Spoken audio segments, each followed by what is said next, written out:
Welcome everyone to EKS&H Consulting's online workshop on dashboards and mobile reporting in higher education. My name is Shannon Beasley. I am the training manager at EKS&H Consulting and will be your host for today's workshop. During today's workshop, all attendees will be on mute. We invite you to use the chat question feature on the upper right-hand side of your screen to submit questions during the workshop. We encourage you to submit questions as they come to you throughout the workshop, and we will answer your questions at the end of the presentation. You may need to click the orange arrow button to expand the GoToWebinar control panel to use the questions feature. In today's workshop, we will cover what are dashboards and how they can be used in higher education, how dashboards are distributed to include mobile reporting, and other capabilities of IBM Business Analytics. We wrap up today's webinar with a question and answer session and discuss next steps. Before I turn things over to our presenter, I'd like to introduce Mike Tagtoe, Director of Sales at EKS&H Consulting. Mike? Thanks, Shannon. Mike Tagtoe here, and I'd like to thank everybody for attending today's session. All of the presenters today are with EKS&H. We're a business analytics focused firm. We're an IBM Premier Business Partner, and specifically within the IBM suite, we focus on IBM Business Analytics, which is Cognos, TM1, and SPSS. In fact, today's demonstrations that you're going to see are all utilizing the Cognos tool. We're also a Tableau business partner, or we're an Informatica business partner. And as an organization, we're a consulting firm, and we also do training. We have solution expertise and industry focus, as you'll see today. And we have 35 plus higher ed implementations that we've done so far. Today's workshop is part of a workshop series that we've been doing over the last several months. So in September, we did a predictive analytics session. And in October, we did a planning and budgeting higher education session. Today's focus, as you know, is business analytics, and we're going to be doing a data integration and data cleansing and a demystifying banner workshop in the upcoming months. We're going to focus today on a capability called active reports. So active reports are disconnected offline dashboards, basically a standalone file. This is very popular in higher education, and that's why we chose to show this today. Broad distribution and excellent for mobile reporting are two of the capabilities. And note that today we're going to be talking about dashboards and the benefits of dashboards. We're not going to go into a lot of detail on the development of those dashboards. So other capabilities of the IBM Business Analytics suite are ad hoc analysis and interactive dashboards, so online dashboards, pixel perfect reporting, bursting and scheduling, and self-service reporting. All of these are capabilities of the IBM Business Analytics suite, but we're going to be focusing just on the offline dashboards today. And with that, I'd like to turn it over to Chris Framel. He's a consulting manager with EKS&H. Chris? Hello, everyone. My name is Chris Framel. I am a consulting manager with EKS&H. I'm here to provide you a little bit of overview on dashboards for the next few minutes. I've been building dashboards for about the past year as they become more and more popular with higher education and other businesses. So hopefully by the time this webinar is over with, you will come out with some tidbits on how to start a dashboard and some things to take into account when building a dashboard, and how we have built some dashboards in the past for higher educations. So I'd like to start out first is, what is a dashboard? Even internally in EKS&H, that question can be sometimes had different meanings. But I came up with one here that said, a dashboard is a user interface that displays a summary, usually in a graphical, easy-to-read format, key information relating to progress and performance. And for the upwards to maybe 50 people we have here online, I'm sure we could get several variations of what a dashboard is. And if you have some other thoughts, feel free to put them in and send them to Shannon, and we can bring them out and maybe discuss those later on. But basically, this is a standard dashboard definition that I think fits well across most organizations. Next slide. Key features of a dashboard. Some of these you may know. Summary level information, metrics and key performance indicators, looking at data in different ways, so potentially looking at student demographics via a line chart, a bar chart, a crosstab, maybe a pie chart, and then conditionally formatting fields to have them pop out on your dashboard.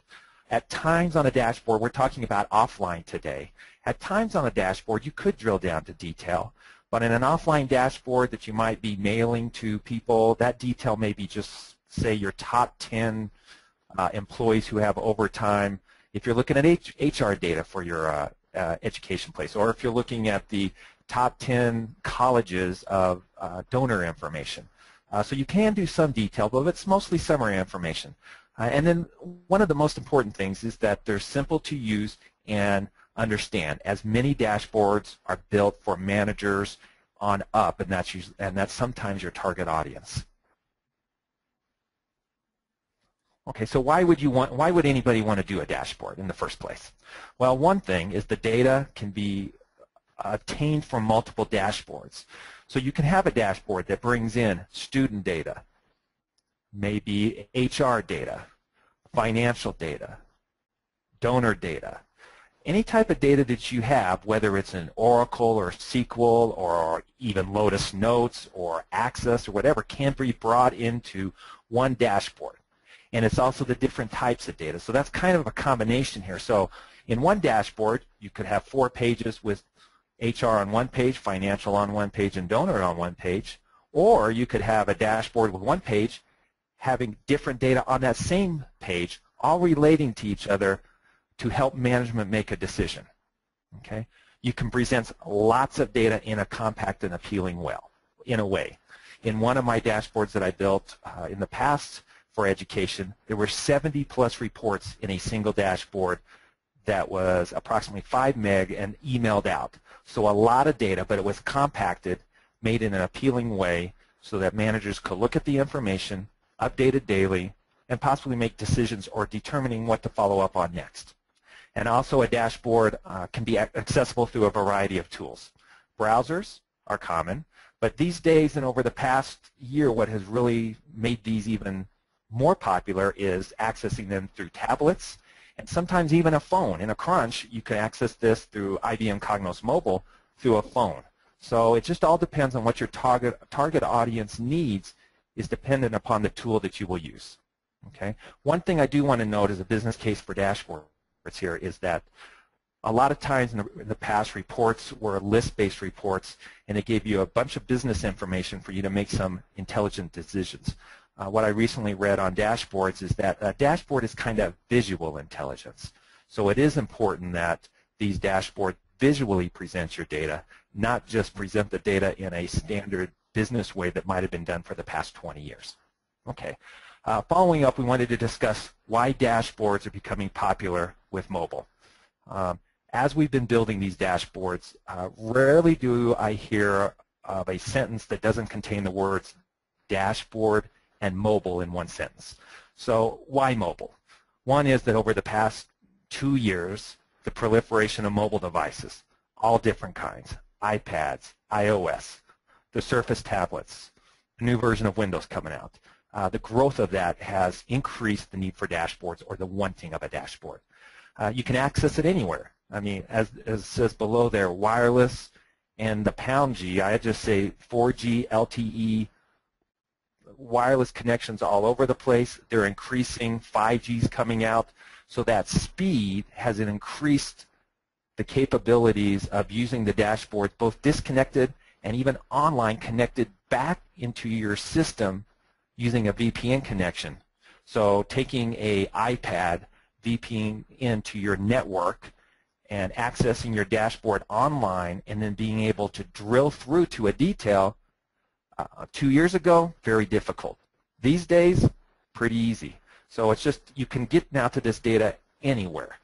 And lastly, management is now requiring this. Now that tablets are being distributed to upper management, they're wanting the data. And how do you get that data to management?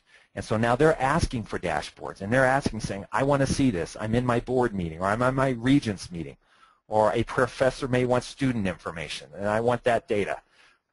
That requirement is pushing this and pushing the mobile as well. Okay. Now, some considerations for a dashboard, and even though we're going to provide an example of higher ed, these considerations can go across for any dashboard you're doing. So if you're doing a dashboard at your education institution, at your college on just financial data, these are the same types of considerations as well. So in the examples, I'm going to go over these and kind of explain them a little bit more, but just briefly. Dashboard, a report.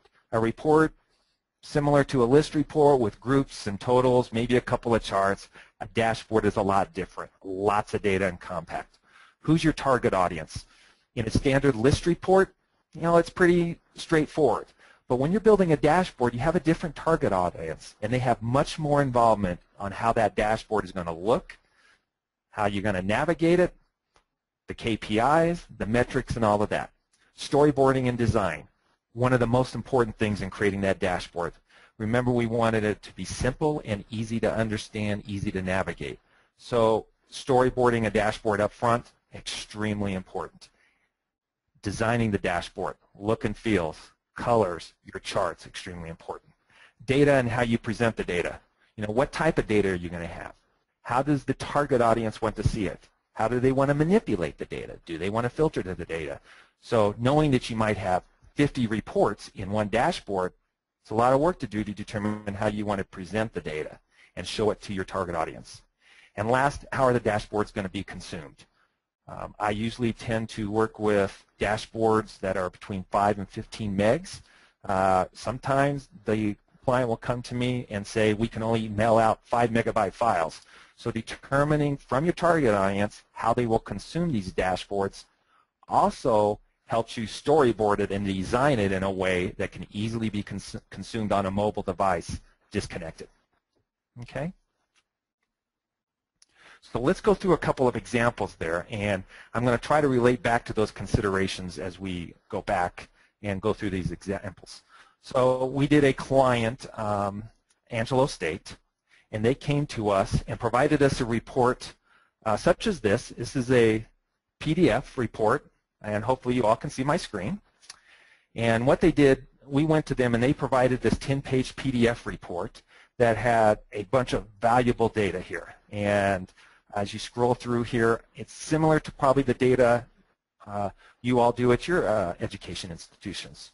So very good data, usually in a list report with columns, produced in Excel, but various data sources coming in here to create this PDF. So some coming from an Excel, some maybe from a Word file, some maybe from somebody who has an Access file, all coming into somebody to produce this report.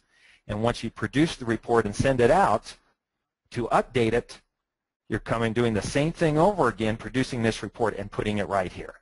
So as you can see here, good data, but the users can't do much with it except look at it and try to interpret the data as it sits right now.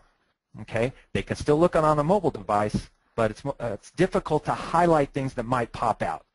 So what we did was take this PDF and create a dashboard that looks similar to this. Let me bring it up here. Okay, so here's a dashboard for Angelo State. So going back briefly, this top part here, first-time degree seeking enrollment by ethnicity. Same data, but looked at 3 different ways. We have a line chart on the left, a crosstab chart up the top with the numbers, and a small bar chart down below. Different colors, the same data presented 3 different ways.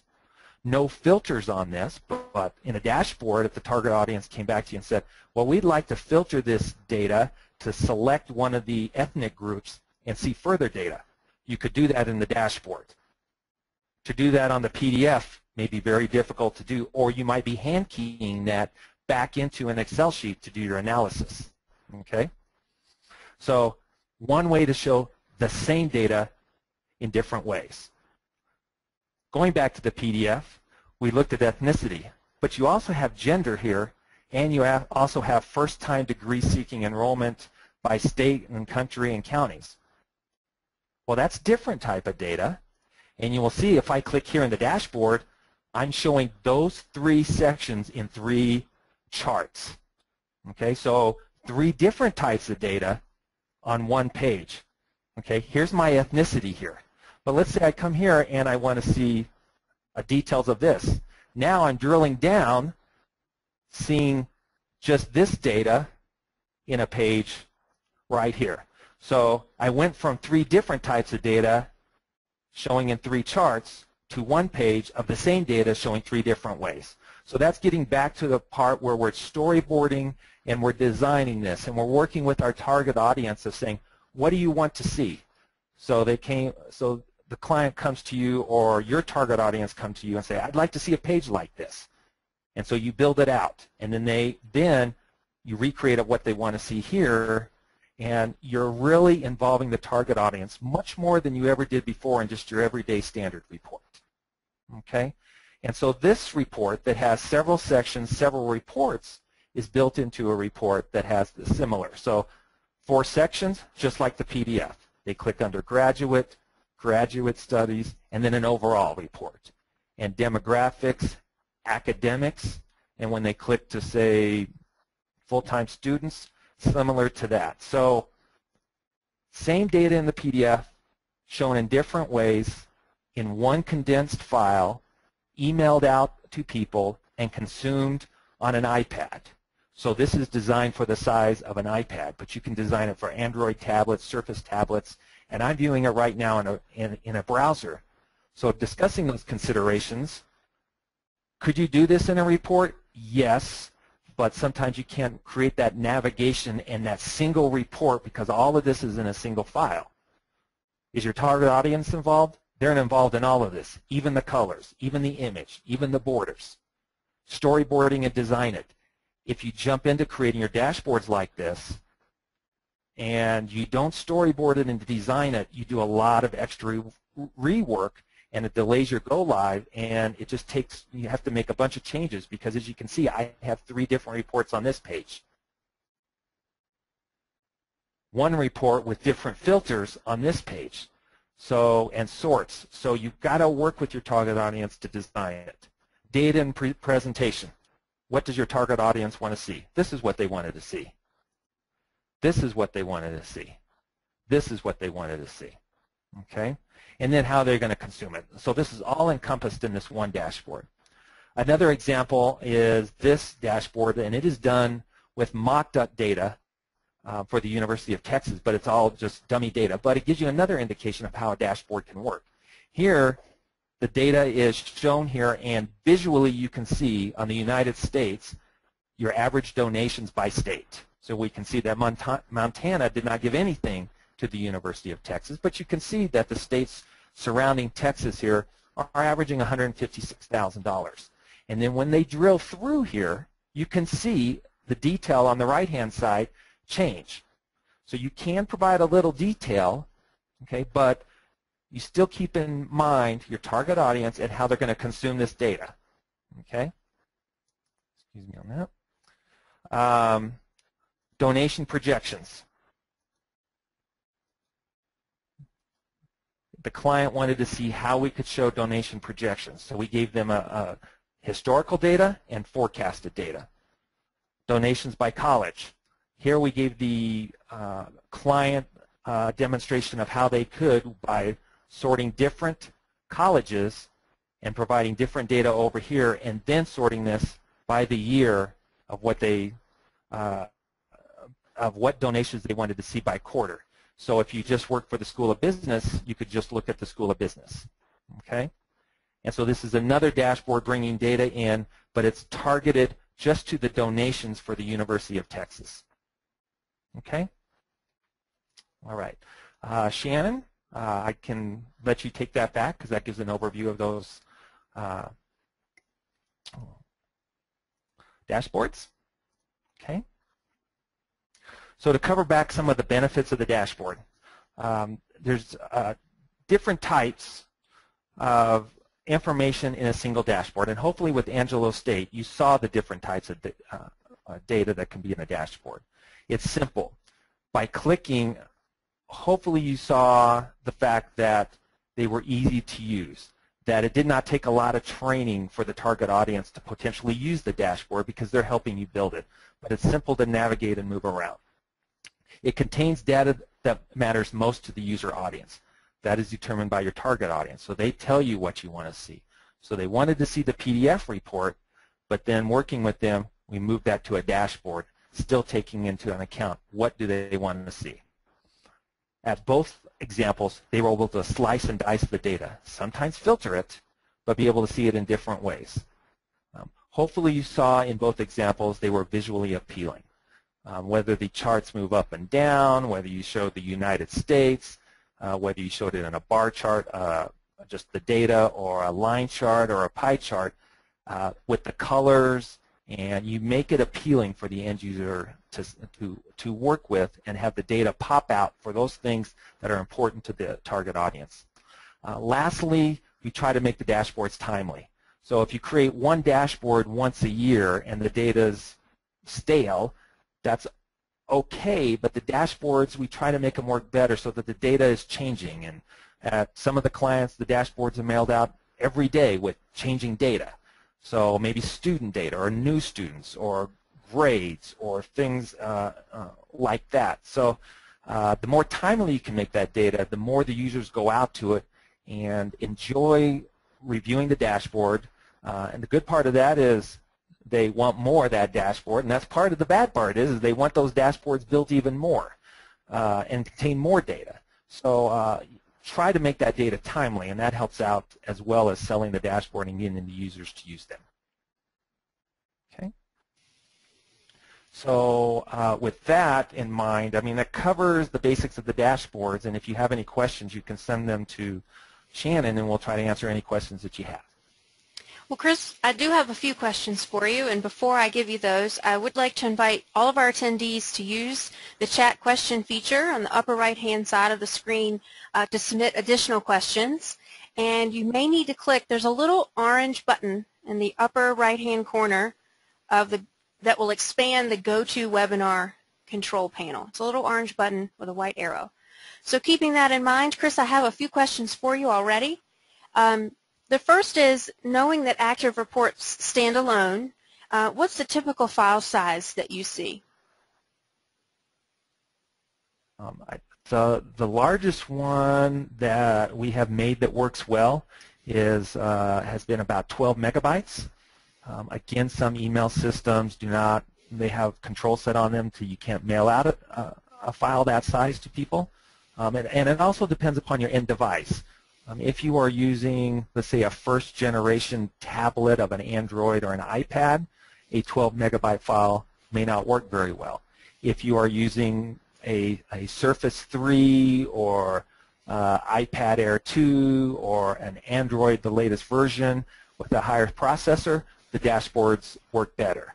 And I think this will continue to go on for the next few years, that you'll be able to do bigger files as the tablets and the ending device gets more powerful. Now with a browser, it's just your desktop. It's, you can open up very large files with your desktop if you can. But again, that's kind of related to if you're working with a 5-year-old desktop, it may be a little slower. But normally I've been trying to stay within 5 and 15 megs. Thanks, Chris. Just got a question. Could you touch on how much time it takes to develop and maintain a dashboard? If you don't storyboard it up front, it takes quite a bit of time. The planning of your dashboard is extremely important. It will save you, I will say, 50% of your time on designing it. So if you have a dashboard, let's say that's going to bring in data from donors, students, your financial, and maybe your HR. You try to use, and when I stated that we had one dashboard that had 70+ queries in it, we try to reuse the same query over and over. So that will save your time. So if you can use a query that might, say, have quite a bit of donor information in it, but you show it 20 different ways on one query, that cuts down on your development time. But sometimes you just can't do that.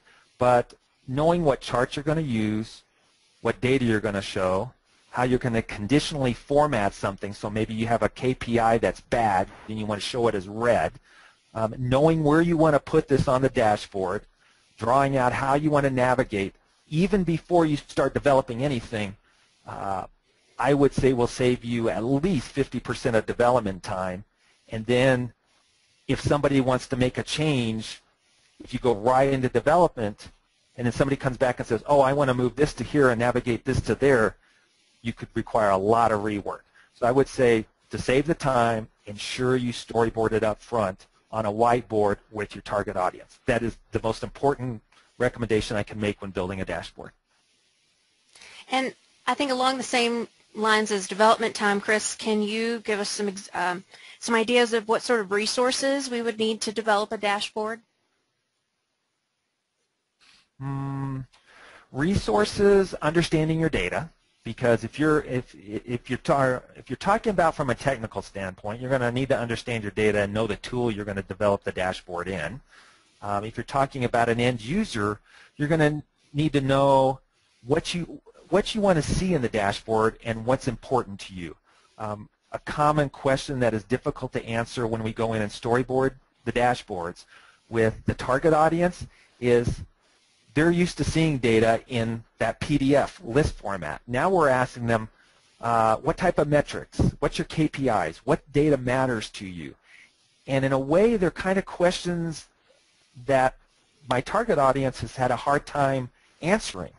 And to get them to say, this is how I want to see it. So from a technical standpoint, you kind of lead into something, but you say, would you like to see that in a line chart? Yeah, I would. Would you like to see certain things formatted a certain way? How do you want to see it? And that it all depends on where you're coming from on developing that. So I find the hardest part is trying to get the answers from the target audience and seeing how they want to see their data and what matters most to them. Chris, what are your favorite dashboarding tools or softwares? I have primarily just used the IBM Cognos active reports since they first came out.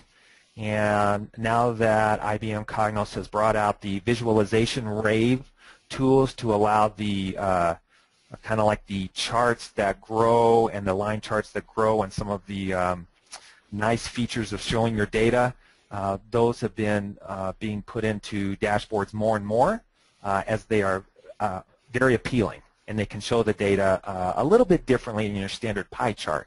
So they make for better dashboards for either for management or for presentation to a group.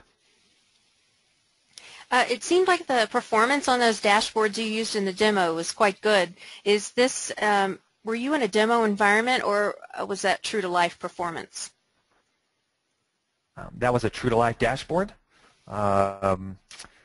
Most of the time, the performance, as long as you keep the size fine, and that the dashboards that have had 70-plus queries, usually in IBM Cognos, the ones we have developed, so the ones with all those queries, the Angelo state, and with let's say 50-plus queries, usually take about 30 to 45 seconds to create the file, which brings all the data together and puts it into that dashboard. So runtime has always been good. As long as you keep the size to what we had talked about earlier, they run very fast in a browser, and they run very fast on a tablet. And they run amazingly fast to create. So design them well and keep the size reasonable. They'll run very good, and you can have lots of data and lots of queries in your dashboard. So we've talked a lot about mobile, and knowing that you can email these the active reports in the dashboards, and they're disconnected from the data source. Can you explain a little bit about the security surrounding it? Do I need to have any concerns about where my reports or my dashboard might end up? Okay. Well, part of security is your end user who's using the report. If you email them a report on their desktop and they leave it open, anybody can view it. If they get the report on their Android device and they leave it at the coffee shop and they don't control that little device with a code, somebody could maybe get to that report.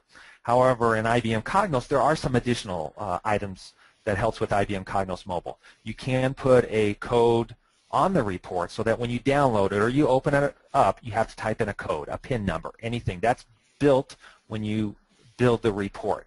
So you can do that. Sometimes management doesn't like to put that in, so they want you to take it out, but there's one option. You do have timeouts so that the report automatically times out and can't be opened if they accidentally leave it open on their mobile device. You do have methods that you can set guidelines that will automatically erase the report from your device after a certain number of days, or require a user ID and password if you're going in via VPN into your original system back through the firewall. So I do know that IBM Cognos provides some controls, but still some of that control is left in the end user. So even if you put a code on front of a dashboard, when you build it and they type in the 4, 6, 8-digit code and they go off and say hello to somebody and they leave their mobile device right on a table, if there's no timeout of that device, it's there for 10 minutes, somebody could get it. Otherwise, that file is disconnected. So if the end user wanted to mail that out, you could do that. And then some of these, I believe for Angelo State, but for other clients, they're public items. So they just put them on their website, and instead of presenting a file such as that PDF to the public, they just provide that file to the public of a dashboard, which provides the same information in a better way for the public. So depending upon your distribution, might depend upon the security you need, but sometimes it just is on the end user. But there are some controls in Cognos when you develop these dashboards. Well, thank you, Chris, and thank you for everyone who submitted questions. That's the end of our question and answer session, and I'm going to send it over to Mike Tagtoe, who has some takeaways for us before we actually close our webinar today. So, Mike? Great. Thanks, Shannon, and thank you, audience, for the great questions. So today we focused on active reports. Active reports, again, are the disconnected offline dashboards. Great for providing graphical summary level information with drill down capabilities. We didn't spend a lot of time on the interactive dashboards or detailed transactional reporting or ad hoc analysis or self-service reporting. However, as a next step, if you're interested, please reach out to me, Mike Tagtoe, at the contact information on the right-hand side of the screen, and we can show a much more in-depth demonstration. We probably showed 5% of the capabilities of the product today, at least the end-user version of 5% of the capabilities. So there's a lot more to show you, and would be happy to do that. And as I mentioned previously, this is our third of a workshop series of 5 workshops. The previous 2 on predictive analytics and budgeting and planning are both available on YouTube, and this one will be as well. In fact, it looks like on the screen here you get a star for attending today's session. If you just search on the words that you see in the Google box at the bottom of the screen, you can pull up the previous YouTube presentations or pass this one along today to one of your peers. And I want to thank you very much for attending, and I'll pass it back over to Shannon.